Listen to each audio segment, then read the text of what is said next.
New Relight opticals and computerised I clinic. हमारे यहाँ Sarojini hospital के आई स्पेशलिस्ट डॉक्टर अवेलेबल। अपनी आंखों का मुफ्त मुआयना करवाइए। जी हाँ, sun glasses 99 onward, any number glasses from 250।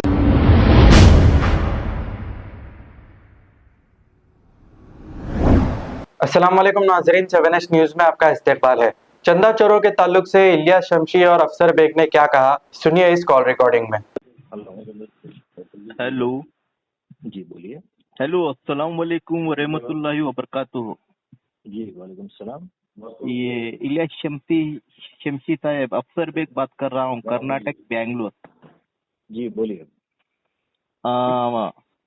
अभी रिसेंट अभी जो चल रहा है ना इंडिया में ट्रेंडिंग पे, जी वो चंदा माफिया, ज़कात माफिया, कफन चोर माफिया, ये तो कई की माफिया बन गए।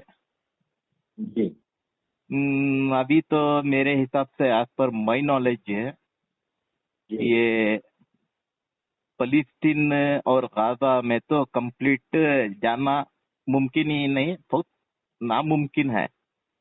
जी क्योंकि अब तो अभिनो पब्लिक को बेवकूफ बना रही है। पब्लिक होती बेवकूफ नहीं है जितना इन्हों समझ रही है अपने आप को। जी अब की तो जो भी अब खाना भी पहुंचा रही है तो फॉरिन कंट्री वाले, ये जी ड्रॉप से हो रहा है। अब जी सऊदी का किंग चाह तो पूरा गाजा हेल्प कर सकता है। अब वैसे रिचेस्ट कंट्री कुवैत जैसे, अब उन्होंने कुछ जी नहीं कर पा रही। अब ये जी इंडिया से लेको हैदराबाद के दो दो जने, वो कौन सी की HYC टीम जाकर हाँ मदद पहुंचा रही है। तो ये जो डोनर्स डोनेट कर रही ना, उनका जी दिमाग कहाँ है अल्लाह को मालूम। आई एम राइट और रॉन्ग?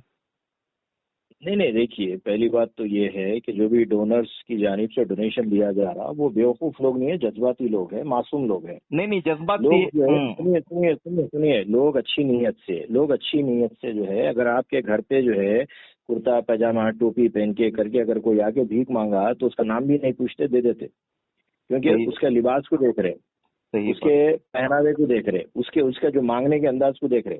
उन्हें अंदर से क्या है कोई नहीं जानता, दिलों का हाल अल्लाह जानता, दिलों का भेद अल्लाह जानता। बेशक। तो लोगों का जो जो भी डोनेशन दे रहे वो मासूम लोग हैं। अब इसमें आपकी और हमारी ये जिम्मेदारी होती कि अभी आप जो बात बोले कि भाई ये मुमकिन नहीं है, ये ड्रॉप हो रहा, तो ये बातें हम बोलने के बाद लोगों को एहसास होता है कि लोग समझते हैं हाँ बिल्कुल बात सही है, अफसर बेग साहब जो बात बोले वो वैलिड बात है, लिहाजा हम नहीं देंगे, हम रुक जाएंगे। एक बात सुनिए, कुछ लोग सवाल कर रहे हैं मुझसे कि भाई 10 करोड़ 20 करोड़ 25 करोड़ जो भी है, क्या पैसा वापिस आ जाता? तो उस पर जवाब ये है कि अगर आप हम बोलना छोड़ दिए, आप हम अगर होशियार करना छोड़ दिए तो 200 करोड़ तक चले जाते। तो नहीं अफसर बेग साहब को ये क्रेडिट, सुनिए, अफसर बेग साहब को ये क्रेडिट जाता कि इसके खिलाफ उन्होंने आवाज उठा के 175 करोड़ रुपए तो सेव करे लोगों के। बेशक बेशक, क्योंकि हाँ मुझे तो दुनिया से कुछ लेना देना नहीं है। मुझे इज्जत और जिल्लत देने वाला मेरा मालिक, मुझे बहुत खूब, आखिरत में मैं जवाब देने का है। क्योंकि बहुत खूब, मैं जो है फैक्ट बोलता हूँ, क्योंकि मेरी माँ ने एक ही तरबियत दी है, सच बोल, बहुत खूब, सच बहुत बोल। खूब, क्योंकि बहुत लास्ट टाइम मैं प्लेन में आया करके बहुत वायरल करे, मैं क्या बोला, नहीं मैं प्लेन में नहीं आया। अगर छुपाने का रहता तो राज में छुपा देता, एक बड़ी हो जाती मेरी, पर मैं नहीं। अरे वो मोदी के बारे में भी बोलते हैं, बाई रोड हेलीकॉप्टर से मोदी जी बोलते हैं, तो क्या कर लेंगे? क्या मोदी के प्राइम मिनिस्टर होने पे कोई फर्क पड़ता? अफसर बेग को ऐसा बोले तो क्या फर्क पड़ने का है? बोलने वाले अब देखिए, सुनिए, हमेशा हमारा ये मिजाज होना चाहिए कि हम हक का साथ दें, हक के साथ ठहरें, और चोर बड़ा हो या छोटा हो। अब मोदी जी चोर है बल्कि पूरे इंडिया में कैंपेन चल रहा है, उनको हटाओ बोल रहे हैं, उन्होंने अपने दोस्त अदानी को हटाना चाह रहे हैं, अदानी को जो है मदद कर रहे बोल रहे हैं। तो अब क्या इसके अंदर हिंदू भी साथ दे रहा है, मुसलमान भी साथ दे रहा है? तो वैसे वो बड़े चोर आए और ये छोटे चोर आए, हमको चोरों के खिलाफ ठहरना है, बस इतना याद रखिए, और कुछ नहीं। बेशक बेशक, सही बात। क्योंकि इलियास शमशी साहब, मैं भी इनके अभी नो बोलती नहीं, नो कई लोगों की मदद कर चुके हैं बोल के। वे जी जब कोरोना हिंदुस्तान में चल रहा था, कहीं अरबोपति करोड़पति बर्बाद हो गए और फना भी हो गए, कुछ लोग दुनिया से भी रुखसत हो गए। तो जी इसमें मैं भी एक, समझो मेरे एक दो मेडिकल्स थे, वो भी फना हो गए। वो अल्लाह की क्या मर्जी थी कि उसके बाद मुझे मजबूरन सोशल मीडिया में आना पड़ा। सोशल जी। मीडिया में क्या कि एक जी। बेजार होके या तो कुछ हासिल या तो बर्बाद हो जाना या तो आबाद हो जाना करके। तो जब एचवाईसी के हर एक इश्यू में मैं बात करता था। जब के मेरी बहन वेल सेटल्ड, शादी होके तकरीबन माशाल्लाह 20 साल हो गया। जब इनको डीसीपी चैतन्य साहब उठा के गए वेस्ट जोन से, तब मैं डीसीपी को एक ही बात बोला, ये मेरी बहन का करियर बना के हैं, जबकि वो कुछ करके ही नहीं है। जी। झूठ बहरहाल देखिए अफसर बेग साहब, लोग अगर ये समझ रहे कि धोखा देके उनकी दुनिया सुधर जाएगी, संवर जाएगी, तो उनकी अपनी गलत फहमी है।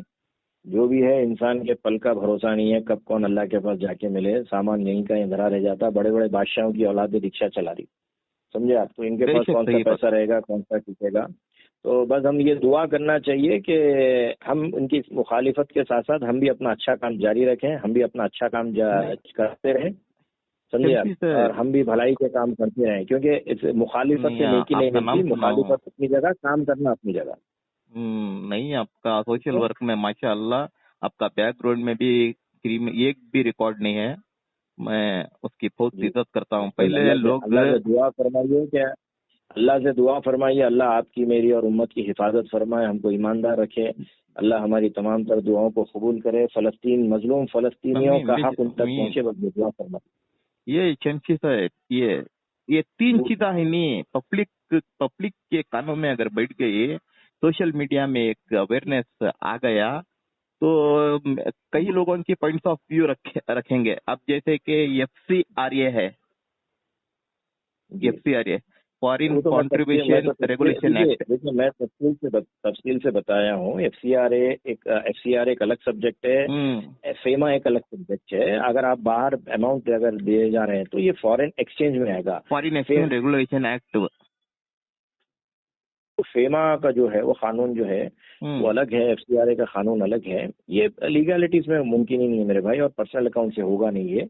इसकी अपनी पेचीदगियां अपनी जगह है। बस दुआ फरमाइए कि जो भी मजलूमीन के नाम पे जो भी स्कैम हुआ है वो स्कैम मंजर आम पर आ जाए, और अगर स्कैम नहीं हुआ है तो फिर वो मजलूमीन तक वो माल पहुंच जाए। बस दुआ फरमाइए। लेकिन आपकी तिल्ला बिल्कुल आपकी तिल्ला बिल्कुल सही है कि गाजा तक ये माल नहीं पहुंच रहा है। जो भी ड्रामेबाजी हो रही है वो इजिप्ट में हो रही है, और इजिप्ट में जो है गरीबों को पकड़ के करके फोटोग्राफी, वीडियोग्राफी, बैनरबाजी, ये सब वहाँ पे चल रही है, और कुछ भी नहीं। खाली मेरे 1-2 पॉइंट हैं, वो बोल के मैं रख देता हूँ। हाँ बोलिए। क्योंकि एक दौर में उनके साथ मैं भी जरूरतमंद था, पर नहीं हुआ। वो अल्लाह कब ना कब मुझे ये कर देगा। मगर हमारी पब्लिक में थोड़ा, उनके खानदान में ही जो जरूरतमंद है उनको पहचानने का अगर ये आ गया तो बहुत अच्छा हो जाती कौम। ठीक है, अच्छी बात है, इंशाल्लाह होना चाहिए जरूर, इसमें कोई इनकार नहीं कर सकता। बात सही है आपकी। अब देखेंगे इंशाल्लाह क्या होता। अभी नो रिटर्न करती तो बोल रही हैं, वो क्या होता है। देखिए सुनिए मेरी बात। हम तो डोनेशन जो कुछ भी दिए हैं, करे हैं, हम तो पहुंचाने के लिए दिए हैं, हम वापस मांगने के लिए नहीं किए। और हम आपसे पैसा वापस नहीं मांग रहे, हम आपसे हिसाब मांग रहे हैं। तो आप पैसा वापस देने की बात करने के बजाय हिसाब दीजिए। जितने भी आपने अकाउंट्स इस्तेमाल किए हैं वो तमाम अकाउंट्स को, चूंकि आपने चंदा सोशल मीडिया पे मांगा, तो आप वो तमाम अकाउंट के स्टेटमेंट सोशल मीडिया पे डालिए, ताकि आवाम को ताकि आवाम को ये मालूम हो सके कि अमाउंट आया कितना। हम भी गलत हो सकते हैं, हम ये दावा नहीं कर रहे कि हम सही है। हम ये बोल रहे हैं कि हम भी इंसान है, बशर है, हमसे भी गलती हो सकती है। हम भी माफी मांगने तैयार, सुनिए, हम भी माफी मांगने तैयार है। अगर आप सोशल मीडिया के ऊपर स्टेटमेंट डाल के बोले कि भाई हमको इतना पैसा मिला नहीं, आपने हमारे खिलाफ झूठ बोला, तो अगर ये साबित हो जाता तो हम माफी मांगेंगे। नहीं, अगर हमने सही बोला, नहीं तो हमें अगर उतना अमाउंट आया है तो आप ये भी कबूल कर लीजिए कि मेरे पास इतनी रकम है, ये मैं पहुंचा नहीं पा रहा हूँ या मैं धोखा दिया हूँ। आप कबूल कर लीजिए, अल्लाह माफ करने वाला है, हैदराबादिया माफ करने वाले हैं। फिर हम सब बैठकर हुकूमत से बात करेंगे कि इसका रास्ता क्या है, कैसा हम मजलूमी तक ये पहुंचा सकते हैं। वो बात करके फिर हुकूमत की सतह पे हम काम करेंगे इंशाल्लाह। इसीलिए मैं एक पॉइंट लाइफ में क्या दे दिया, मतलब अगर मैं इनके ऊपर इल्जाम लगाया तो अल्लाह मुझे गारत कर देना। नहीं तो अगर जो भी फलस्तीन के नाम से, मजलूम के नाम से, वो लाशों के नाम से, अक्सा के नाम से जो भी खरा, अल्लाह हमको भारत और तबाह कर देना। बहुत खूब, बहुत खूब, बहुत खूब, बहुत खूब। वो तो वो बोल के मैं हट गया। नहीं, ये आप जो बोले ये मुबाहला है। अभी मुनाजरा बाकी है, मुनाजरे के लिए आगे आओ बोलिए। मुनाजरा जब खत्म हो गया तो मुबाहला आता, एक दूसरे पे लानत भेजी जाती। तो अभी मुनाजरे नहीं हुआ तो मुबाहला का स्टेज कहाँ से आता? तो लेट देम कम। वैसा है, हम भी हैदराबाद में रहते हैं, वो भी हैदराबाद में रहते हैं। पहले बातचीत से मसला हल करेंगे। लड़ाई झगड़ा, पुलिस, कोर्ट, हम ये सब कुछ नहीं चाह रहे। हम क्या चाह रहे हैं? सुनिए, हम क्या चाह रहे हैं बोला तो हमारे ऑफिस पे भी मत आइए, हम आपके ऑफिस पे भी नहीं आते। जो भी बात हुई है सोशल मीडिया पे हुई है, तो आप सोशल मीडिया पे डाल दीजिए, अकाउंट डाल दीजिए। आप जब से मंगना शुरू किए आज की डेट तक डाल दीजिए। हम लोग मुतमईन हो जाएंगे, हमको मालूम हो जाएगा कि भाई हम सही थे या इतना आया या नहीं आया। फिर हमको भी गलतफहमी होगी, हमारी गलतफहमी भी दूर हो जाएगी। बस बेशक सही बदमाशी मांगती है। अब ये चौरास्ते पे आ जाओगे तो चौरास्ते पे बैठ को चंदा मांगे नहीं ना। बात उतनी और उससे ज्यादा कोई बात नहीं है मेरे भाई। ठीक है, सही बात। अस्सलाम वालेकुम। वालेकुम।